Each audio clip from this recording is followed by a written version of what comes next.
Hey everyone, and welcome to this video. In today's video, I'm working on a drawing of an old English bulldog. And not just any bulldog, it's my parents' dog. He turned 10 years earlier this year, so I thought it could be fun to draw him. I've drawn him once before, but that was all the way back in 2018, way before I even started using markers.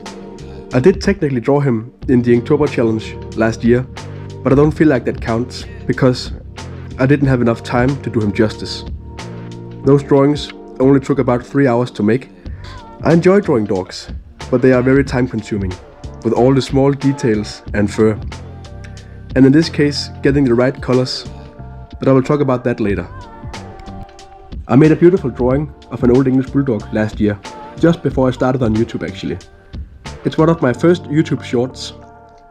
The dog belongs to one of my friends, and after I completed it, I wanted to do the same with my parents' dog. His name is Morgan, by the way. But as I said, it takes a long time to make one of these, and I had just spent so many days working on that one. So I decided to wait a bit. And now that he's 10, and the doctor says that he's getting sick, and they don't know how much time he has left, I just had to draw him.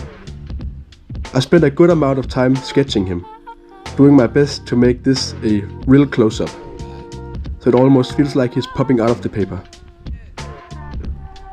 It took a long time figuring out what colors worked for him.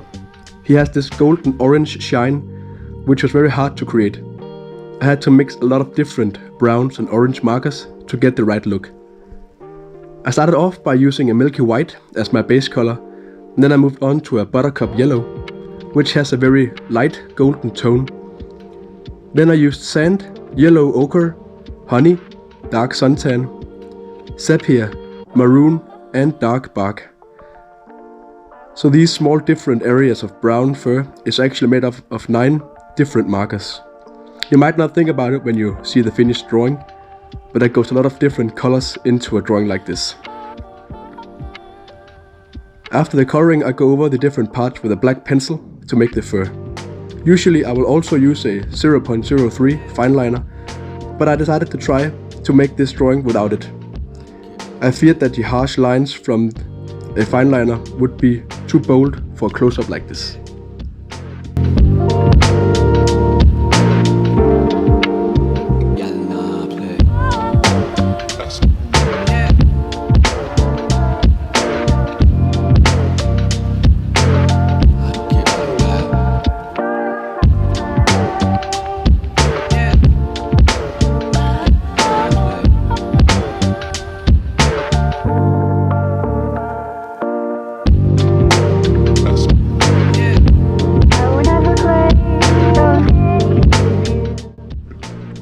For the white areas, I use cool grays, 1 and 3. I didn't want to go overboard with the white parts because I know that I can easily screw it up. So any darker parts were made with a black pencil. I also used a bit of a pale pink in this area. I will use that with a peach and lipstick natural for the pinkish areas around his mouth later. For highlights, I mainly used a white general pen and in some places a beige colored pencil.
I'm really glad I made this drawing, especially before it's too late. If you enjoyed this video, any like or shares would be so amazing. Don't forget to subscribe to the channel if you aren't already, and if you want to see progress pictures of the next drawing I'm working on, be sure to follow me on Instagram. But with that out of the way, I hope to see you all in the next video.